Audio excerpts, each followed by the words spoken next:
Arshi and you are watching EduFun with Rita Prata। तो आज हम पढ़ेंगे इंडिया पीपल एंड इकोनॉमी का जो थर्ड चैप्टर है, that is human development. So basically इस चैप्टर में क्या है?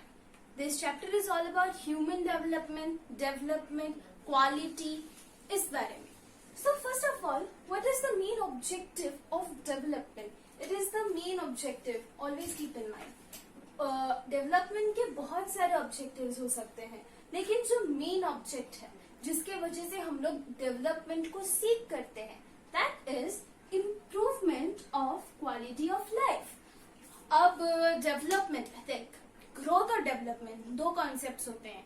सो ग्रोथ का मीनिंग क्या होता है? ग्रोथ का मीनिंग होता है कि बढ़ना। अब वो पॉजिटिव ग्रोथ भी हो सकता है, नेगेटिव ग्रोथ भी हो सकता है, लेकिन डेवलपमेंट इज ऑलवेज पॉजिटिव।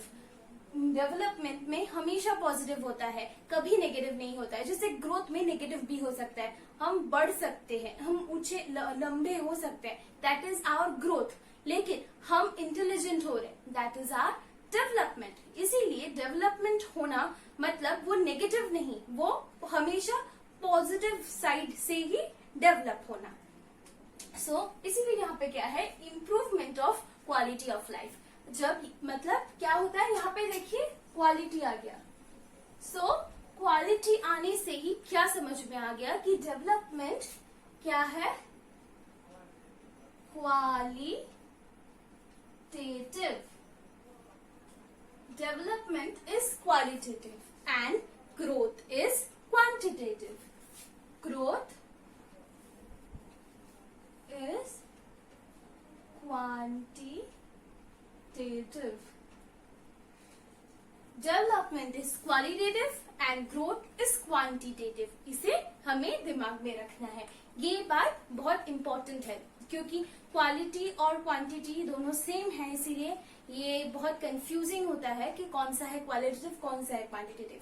सो अगर आप लोग डेवलपमेंट का ये जो डेफिनेशन है, improvement of quality of life, अगर ये याद रखेंगे तो आपको ये भी याद रहेगा कि डेवलपमेंट क्या है, एक क्वालिटेटिव ग्रोथ है, मतलब क्वालिटेटिव एस्पेक्ट है, और ग्रोथ क्या है, एक क्वांटिटेटिव एस्पेक्ट है। तो अब हम देखेंगे जो सबसे बहुत ही ज्यादा इम्पोर्टेंट टर्म है। अगर हम लोग इंडिया के कॉन्टेक्स्ट में देखते हैं, वर्ल्ड में भी पॉवर्टी है, बट इंडिया के कॉन्टेक्स्ट में ये बहुत ज्यादा मायने रखते हैं, दैट इज पॉवर्टी। इसका मतलब गरीबी, भूखमंदी, लाचारी, अगर हिंदी में कहा जाए तो। लेकिन अगर इंग्लिश में आपको अगर डेफिनेशन लिखने कहा जाएगा या फिर वन वर्ड में, लाइक 1 मार्क्स का आएगा, सो it is basically a state of deprivation. मतलब हमारे पास पैसे नहीं है, मतलब हम जो चाहते हैं, जो पॉवर्टी लाइन है, जो तो बेसिक नीड्स है, अगर वो हम लोग नहीं ले पाए हैं तो वो कौन से स्टेट में हम लोग, पॉवर्टी। बेसिक नीड्स में क्या आना, 2 टाइम्स डे में 2 टाइम्स मील, और फिर जो बेसिक चीजें लगती हैं जैसे जूते या फिर घर, अगर वो हम लोग अफोर्ड नहीं कर पा रहे, मतलब हम लोग बिलो द पॉवर्टी लाइन है, जो बीपीएल कहा जाता है। उन लोग के लिए इंडिया में बहुत टाइप्स के कार्ड्स भी होते हैं। जो लेबरर्स होते हैं मेनली, वो बिलो द पॉवर्टी लाइन के कार्ड, जो बीपीएल कार्ड्स आप लोगों ने सुना होगा, वो कार्ड्स होल्डर होते हैं। तो उन लोगों को स्पेशल चीजें दिया जाता है ताकि वो पॉवर्टी लाइन से ऊपर रहे। और यहीं पे इसी चैप्टर में हम लोग को एक टर्म मिलेगा, दैट इज ह्यूमन डेवलपमेंट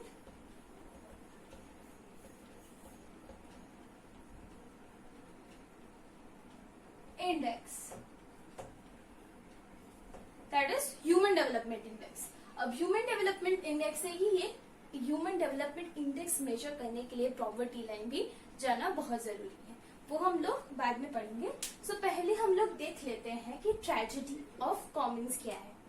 तो ट्रेजेडी ऑफ कॉमन्स है environmental pollution. It is common for everyone, either you are rich और यू आर पुअर और you are middle class. India middle class के लोगों के लिए बहुत स्वीटेबल बोला जाता है। यहाँ पे बहुत सारे लोग, लाइक रिच है तो रिच है, बहुत रिच है, और पुअर है तो पुअर है, और बीच में कौन सा है, मिडिल क्लास, जो कि सबसे ज्यादा पॉपुलेशन है इंडिया का। सो बेसिकली यहाँ पे ट्रेजेडी ऑफ कॉमन्स मतलब ये एक ऐसा ट्रेजेडी। अब ट्रेजेडी मतलब क्या होता है? ट्रेजेडी मतलब होता है कि कुछ बहुत खराब हो जाना या फिर बहुत बुरी चीज, अगर हम बोले तो बहुत बुरी चीज in mean thing in simple language. तो tragedy of commons, commons like the general people, all the people, like in general all the people, all the people, like either you are rich or you are poor or you are middle class, सबके लिए ये common है, and that is environmental pollution। अब pollution तो ये देख के नहीं आता है ना कि तुम बहुत रिच हो या तुम बहुत पुअर हो, नहीं, वो सिर्फ एक ही बात देखता है कि अगर तुमने एनवायरमेंट को अच्छे से नहीं संभाला मतलब एनवायरमेंटल पोल्यूशन होगा। जैसे अमेरिका में पोल्यूशन होता है, वो बहुत रिच होता है, बट स्टिल वहां पे भी पोल्यूशन है। अब हमको पोल्यूशन के लिए मेजर्स यूज करने होंगे, so that's it is called the tragedy of Commons. अब पोल्यूशन तो 4 टाइप्स के होते ही हैं, ये आप जानते ही हैं, air pollution, water pollution, soil pollution and noise pollution. ये 4 टाइप्स के पोल्यूशन होते हैं। तो ये जो 4 टाइप के पोल्यूशन है, एनवायरमेंटल पोल्यूशन, जिन इन चारों को मिला के बोलते हैं, सो ये ही होता है हमारा ट्रेजेडी ऑफ कॉमन्स। अब हम देखेंगे जो कैपेबिलिटीज होती है वो डिक्लाइनिंग, जब डिक्लाइनिंग करती है। कैपेबिलिटीज मतलब जो एक्सेसिबल है, capabilities like I have the capability of teaching, you have the capability of singing, वैसे मतलब जो कर पाते हैं हम लोग। सो वही डिक्लाइनिंग कैपेबिलिटीज मतलब जो नहीं कर पाते, कैपेबिलिटी है बट हम नहीं कर पा रहे, हम एक्सेस नहीं कर पा रहे, and this is for the poor society of India. तो यहाँ पे ये जो है कैपेबिलिटीज वो 3 जो जॉनर में ये हमने डिवाइड किया है। So first is the social capability. तो सोशल कैपेबिलिटी किस लिए आती है? So it is due to the displacement and weakening of the social ties. जब सोशल टाइज नहीं रहते हैं, वीक हो जाते हैं, लाइक आप एक फैमिली में हैं, आप पेरेंट्स के साथ रह रहे हैं आपके, लेकिन वो जो सोशल टाइज है वो वीक हो गया है, मतलब लाइक या पेरेंट्स को छोड़ देते हैं। हम लोग एग्जांपल ले लेते हैं, लाइक अंकल या आंटी के साथ रह रहे हैं आप लोग, अपने फैमिली में आप लोग गरीब, हाँ एक फैमिली बहुत गरीब है, वो अपने अंकल या आंटी के साथ रह रहे हैं, एंड जो टाई है अंकल आंटी और उस बच्चे के बीच में वो वीक हो रहा है, वो बहुत वीक हो रहा है। तो क्या हुआ, ये सोशल टाई वीक हो गया। इट्स अ कैपेबिलिटी, हम उसको स्ट्रॉन्ग बना सकते हैं, लेकिन सोशल टाई जो है वीक हो गया, तो ये एक बहुत बड़ी ट्रेजेडी होगी। अब कहाँ पे रहेंगे, अब कहाँ पे रहना होगा हमें। So this is one tragedy. Then comes the environmental capabilities. It is due to pollution. अब पोल्यूशन के लिए एनवायरमेंटल कैपेबिलिटीज को हम लोग देखिए। तो लाइक मैंने पहले भी बोला है, environmental pollution this is under the tragedy of Commons, आप यही समझिए। तो ट्रेजेडी ऑफ कॉमन्स ये भी एक है ना, तो उसमें काउंट हो जाता है। तो 3 टाइप के हैं, उसमें से एक ट्रेजेडी ऑफ कॉमन्स, ये तो मैंने समझा ही दिया। देन आता है ये third, the personal capabilities due to the increasing incidence of death और इलनेस और डिजीज और एक्सीडेंट्स। लाइक जो पुअर लोग होते हैं, अगर वो लोग सपोज इल हो गए हैं, तो वो क्या होगा, मतलब they don't have enough money to afford high like hospitals and highly qualified doctors, वो लोग नहीं जा सकते वहां पे। उनके लिए कौन सी जगह है, गवर्नमेंट हॉस्पिटल। और गवर्नमेंट हॉस्पिटल में क्या हाल होता है, वी ऑल नो, लाइक बहुत सारे लोग चले जाते हैं बिकॉज पुअर सेक्शन बहुत ज्यादा है। और गवर्नमेंट हॉस्पिटल में सिर्फ पुअर नहीं, मिडिल क्लास भी जाते हैं, बिकॉज जो हॉस्पिटल्स है, जो प्राइवेट हॉस्पिटल्स है, वो बहुत ज्यादा कॉस्टली होता है। सो अगर 2 सेक्शन के लोग एक ही हॉस्पिटल में जाएंगे तो हॉस्पिटल का हाल कैसा होगा, वो टाइडी नहीं होता है। तो टाइडी नहीं होता है तो उससे हमको समझ में आ रहा है डिजीजेस और भी बढ़ने के चांसेस होते हैं, और इमरजेंसी केस में इतना लंबा लाइन आपको खड़ा होना पड़ेगा, तो वहां पे और भी लेट। सो ये प्रॉब्लम्स बहुत कॉमन है। इस अगर हम लोग देखेंगे कि पुअर सेक्शन में क्या प्रॉब्लम है, तो यही है प्रॉब्लम, बिकॉज इस कैपेबिलिटीज को हम लोग फुलफिल नहीं कर पाते, इसीलिए डेवलपमेंट नहीं है। Like we can be a developed country. मैंने अपने पहले लेक्चर्स में भी कहा था कि डेवलप्ड कंट्री किसे कहते हैं, डेवलपिंग कंट्री किसे कहते हैं, और अंडर डेवलप्ड कंट्री किसे कहते हैं। सो बेसिकली इंडिया न डेवलपिंग में आता है न डेवलप में आता है। डेवलपिंग से ऊपर है हम लोग और डेवलप से नीचे, क्योंकि ये जो बेसिक नीड्स है हम इसको फुलफिल नहीं कर पा रहे।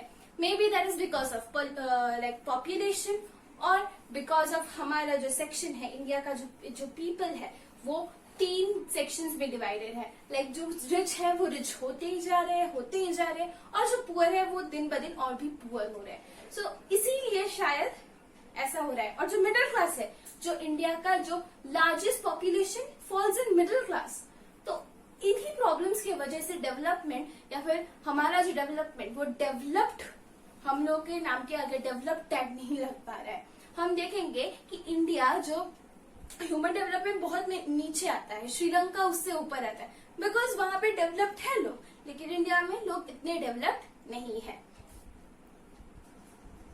तो अब देखेंगे कि ह्यूमन डेवलपमेंट रिपोर्ट किसे कहते हैं, जैसे HDI ह्यूमन डेवलपमेंट इंडेक्स और report. Okay, so this is HDI that is human development index और ये है human development report. So basically जो फर्स्ट ह्यूमन डेवलपमेंट रिपोर्ट था वो 1990 में पब्लिश किया गया था।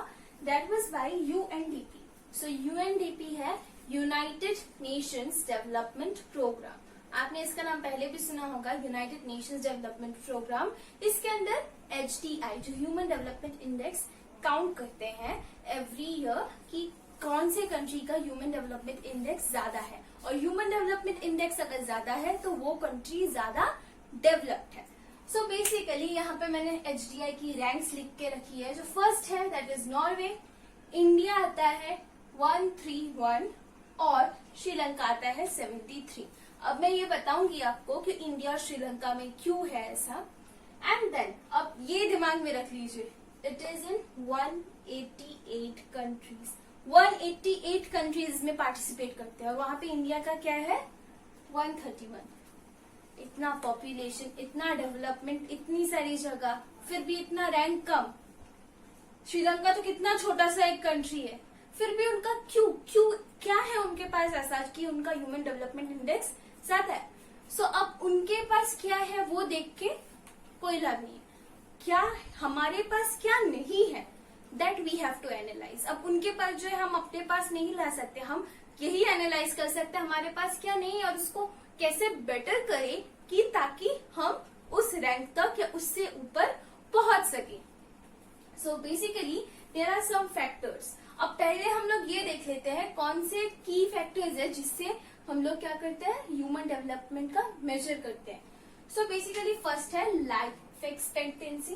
लाइफ एक्सपेक्टेंसी मतलब कौन कितने दिन या कितने। अब हम देखेंगे कि ह्यूमन डेवलपमेंट इंडेक्स या ह्यूमन डेवलपमेंट रिपोर्ट किसे कहते हैं। तो ह्यूमन डेवलपमेंट रिपोर्ट है जो UNDP United Nations Development Programme every year क्या करते हैं पब्लिश करते हैं। उससे हमें क्या पता चलता है कि डेवलपमेंट कैसा है। सो बेसिकली ये रिपोर्ट में क्या रहता है ह्यूमन डेवलपमेंट इंडेक्स। ठीक है, यहाँ पे क्या रहता है ह्यूमन डेवलपमेंट इंडेक्स। इससे हमें पता चलता है कौन सा कंट्री ज्यादा डेवलप्ड है या कम डेवलप है। तो इसके टॉप में आता है जो नंबर 1 है रैंक, वो है नॉर्वे का। नॉर्वे टॉप में आता है। ये रिपोर्ट 2016 का है, आपकी बुक में यही होगा शायद, लेटेस्ट बुक 2016 का रिपोर्ट शायद दिखाता है, आप देख लीजिएगा फिर भी एक बार। लेकिन 16 का मोस्ट फेवरेबल है, तो नॉर्वे आता है टॉप में। उसके बाद हम देखेंगे 2 कंट्रीज का जो हमारे कंसर्न में आते हैं। एशिया लाइक बहुत सारे, लाइक चाइना भी आता है आपका 19 में, लेकिन उसका पॉपुलेशन वो ज्यादा डेवलप्ड है हम जानते हैं। लेकिन श्रीलंका इतना एक छोटा सा कंट्री है, उसका है 73 रैंक और हमारा क्या है 131। और ये बहुत बड़ा सा फिगर भी नहीं है, सिर्फ 188 कंट्रीज में हमारा ये अगर आ रहा है तो मतलब कोई प्रॉब्लम है हमें। इसीलिए हम डेवलपिंग और डेवलप्ड के बीच में आ जाते हैं ना, कि डेवलप्ड भी नहीं है लेकिन डेवलपिंग भी नहीं है, हम लोग बीच में रटक रहे हैं, तो कुछ प्रॉब्लम्स है। इसी वजह से श्रीलंका डेवलप्ड हो चुका है, डेवलपिंग के पार मतलब वो डेवलप्ड हो चुका है, लेकिन हम नहीं है, just because of some measures. अब उनके पास क्या है हमारे पास क्या नहीं है हम ये नहीं जान सकते। हमको ये देखना है, हमको सिर्फ ये जानना है कि हमारे पास क्या नहीं है। अब उनके पास बहुत सारे मेजर्स हो सकते हैं लेकिन हमारे पास शायद नहीं है, तो हम क्या देखेंगे, हमारे फैक्टर्स, वो फैक्टर्स जो हमारे पास नहीं है और हम उसको कैसे इम्प्रूव कर सके। तो पहले ये इम्प्रूव करने के लिए हमें ये जानना बहुत जरूरी है कि कौन से फैक्टर्स, मतलब कौन से फैक्टर्स होते हैं या इंडिकेटर्स कौन से होते हैं, जिसको basically this is called indicators.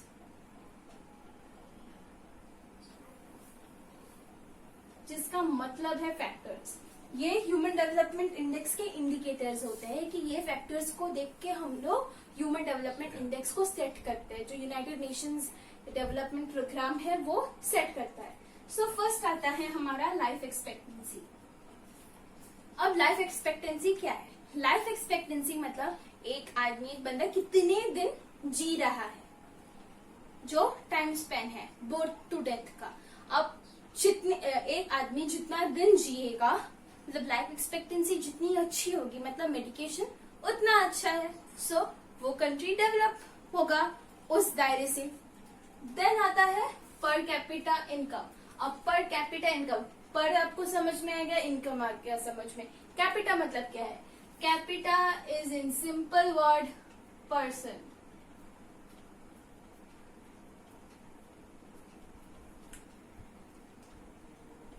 So per capita income मतलब पर पर्सन इनकम कितना है कंट्री का। अब ये एक रफ ले लेते हैं सबका मिला के, क्योंकि डिफरेंस तो बहुत है। अब मुकेश अंबानी के साथ अगर आप खुद का इनकम कंपेयर करेंगे तो बहुत वास्ट डिफरेंस रहेगा ना, तो इसीलिए ये क्या करते हैं, ये लोग एक अमाउंट पकड़ लेते हैं बीच का, जो मतलब एवरेज है। सो इंडिया का बेसिकली एवरेज अप्रोक्सीमेटली 21,000 है पर अप्रोक्स, ये अप्रोक्स 21,000 है per capita income. Like it is 20,892 या 93 है, लेकिन ये अप्रोक्स 21,000 भी लिखेंगे तो ये रॉन्ग नहीं होगा, या 20,800 भी लिखेंगे तो भी ये रॉन्ग नहीं होगा, मतलब 21,000 या फिर 20,800 लिखेंगे। अब इतना तो बहुत लोगों का नहीं होता है। पर कैपिटा इनकम क्या है, रॉन्ग है? नहीं, लाइक ये पर मंथली ये आपका इनकम होता है और इसको capita income like yearly basis में कितना हो रहा है पर्सन का इनकम, तो वैसे पता चल जाता है। देन आएगा, अब हम देखेंगे कि ये कौन कौन से फैक्टर्स है जिसके वजह से हम ह्यूमन डेवलपमेंट इंडेक्स में पीछे लैग बिहाइंड कर रहे हैं। So basically first factor is historical factor. अब हिस्टोरिकल फैक्टर से क्या आता है? ये तो हिस्ट्री है, नहीं ज्योग्राफी है। अब geography is mother of all the subjects, मैंने पहले भी बोला था आपको, geography is mother of all subjects. और यहाँ पे हिस्टोरिकल फैक्टर्स बोलते ही हमारे दिमाग में क्या स्ट्राइक करना चाहिए? दैट इज इम्पेरियलिज्म या कॉलोनाइजेशन। इस पीरियड में मतलब हम लोग गुलामी किया था ना हमने, जब ब्रिटिशर्स थे, तो उस टाइम हम लोग को बहुत ज्यादा टाइम लग गया अपने आप को डेवलप करने में। हमको कब इंडिपेंडेंस मिला? 1945 में। तो उस टाइम से यहाँ तक आने में, डेवलपमेंट करने में शायद हम लोग लैग बिहाइंड करके हम उतनी तेजी से डेवलपमेंट नहीं कर पाए जितनी तेजी से जापान ने डेवलपमेंट किया, इसलिए रीजन हो सकता है। उसके बाद आता है सोशियो कल्चरल फैक्टर। अब सोशियो कल्चरल फैक्टर में क्या आता है? हमारा सोसाइटी, लाइक इंडियन सोसाइटी किस किस बेसिस में है, दूसरी सोसाइटी। अफ्रीका में आप देखेंगे रेस के बेसिस में डिवीजन होता है, यहाँ पे नहीं होता है। यहाँ पे किसके बेसिस में डिवीजन होता है? यहाँ पे होता है जेंडर, कास्ट, रिलीजन, रीजन। इसके बेसिस में क्या होता है? डिफ्रेंसिएशन होता है। इसीलिए भी इंडिया लैग बिहाइंड कर सकता है, जो कि श्रीलंका में नहीं है। इंडिया में बहुत सारी डाइवर्सिटीज है, मे बी इसीलिए प्रॉब्लम हो सकता है, क्योंकि श्रीलंका में सिर्फ सिन्हल्ला और जो वहां पे जो तमिल, श्रीलंकन तमिल्स है, वो भी बहुत कम, बहुत माइनॉरिटी में है। तो मेजोरिटी सिन्हल्ला है और वो लोग सब एक ही कल्चर के हैं basically. But India cultural ethnicity और कल्चरल डाइवर्सिटी के लिए ही पहचानी जाती है। सो ये क्या है? Social cultural factor. इसके वजह से भी प्रॉब्लम्स हो सकती हैं।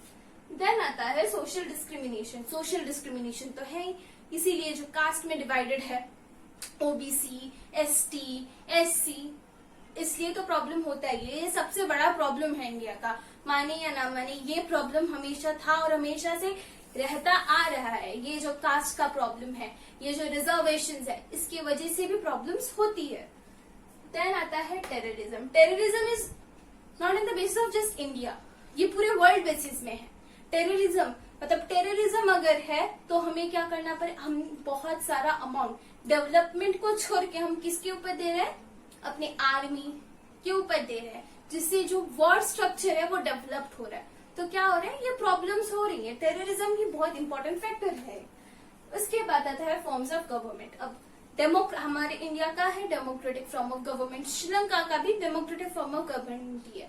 लेकिन इस फॉर्म ऑफ गवर्नमेंट में क्या क्या गलती है, अब सुधारना है क्या नहीं सुधारना है, ये इंडियन कॉन्स्टिट्यूशन अभी तक जो था ये पूरा चेंज नहीं किया गया है। हाँ, यहाँ पे कुछ न्यू लॉज लाए गए हैं, ये होता है, लेकिन हमारा जो कॉन्स्टिट्यूशन मेकर्स थे वो इतने फोर साइडेड थे कि अभी तक हमें अपना कॉन्स्टिट्यूशन चेंज नहीं करना पड़ा है, just because of this. So constitution strong है, लेकिन जो फॉर्म्स ऑफ गवर्नमेंट है, मे बी कभी गवर्नमेंट स्ट्रांग होता है, कभी अपोजिशन स्ट्रांग होता है। Like for becoming a powerful majority you should also have a powerful minority. Like अगर तुमको पावर में आना है, तुम्हारा अगर जो पावर में है वो अगर स्ट्रांग, उनको कैसे स्ट्रांग बना, अगर अपोजिशन स्ट्रांग है तो ऑब्वियसली जो पावर में रहेगा वो भी स्ट्रांग होगा। तो ऐसे ही अगर इस टाइप से इंडिया का कहीं ना कहीं लैग बिहाइंड हो रहा है। सो यही फैक्टर्स है मे बी जिसकी वजह से हमारा डेवलपमेंट लैग बिहाइंड कर रहा है। अब हम देखेंगे जो इंडिकेटर्स ऑफ सोशल एम्पावरमेंट है। सो बेसिकली डेवलपमेंट क्या है, डेवलपमेंट मतलब है फ्रीडम।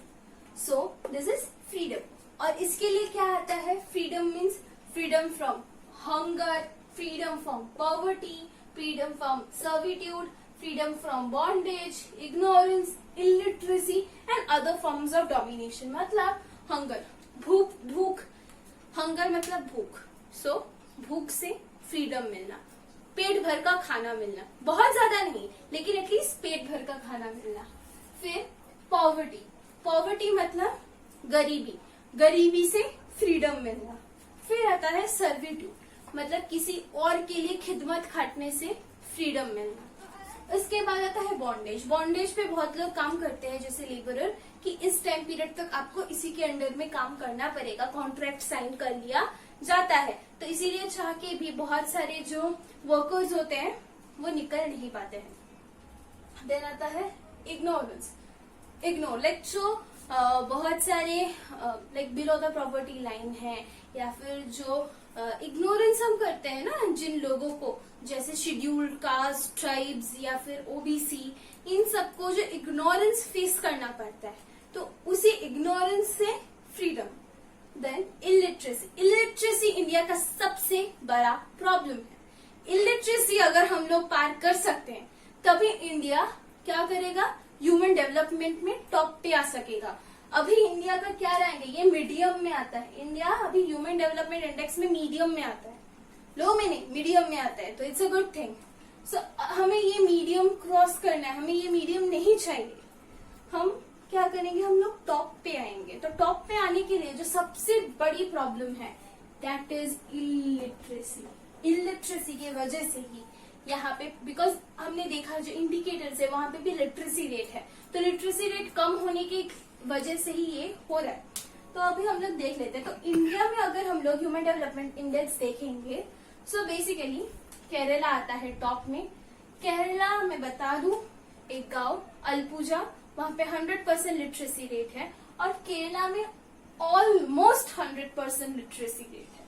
सो इसीलिए ये क्यों टॉप में है अब आप खुद ही समझ जाएंगे। देन दिल्ली। सो लाइक ये स्टेट्स एंड यूनियन टेरिटरी सबको मिला के है बेसिकली। so, इसके बाद आता है दिल्ली नंबर 2 में। तो दिल्ली नंबर 2 पे क्यों आ रहा है, ये एनसीआर है, national capital region. So then आता है बॉटम के 2। अब ये आपको पूरा चार्ट याद रखने की जरूरत नहीं है, आप टॉप 2 एंड बॉटम 2 अगर याद रखेंगे यही बहुत है। सो बॉटम 2 में आता है Odisha that is 22 and Chhattisgarh 23। अब हम जानते हैं कि ये दोनों जगह ही माइनिंग के जगह है, ट्राइबल लोग ज्यादा रहते हैं, तो यहाँ पे लिटरेसी रेट बहुत कम है, इसीलिए यहाँ पे डेवलपमेंट कम है। सो अब बहुत सारे एस्पेक्ट्स रहते हैं, लाइक अगर हम देखें तो इकोनॉमिकली अगर कौन से स्टेट्स बहुत ज्यादा डेवलप्ड है, that is Punjab, Haryana, Chhattisgarh, Maharashtra even like Mumbai is our economic capital. Administrative capital Delhi है, लेकिन इकोनॉमिक कैपिटल हमारा क्या है, मुंबई है। सो इससे पता चलता है। देन लेकिन इन टर्म्स ऑफ एजुकेशन कौन सा टॉप में जा रहा है, केरला। वैसे इकोनॉमिकली तमिलनाडु, दोनों पास पास है, लेकिन दोनों अलग अलग कॉन्टेक्स्ट के लिए डेवलपमेंट की स्ट्रेटा में आते हैं।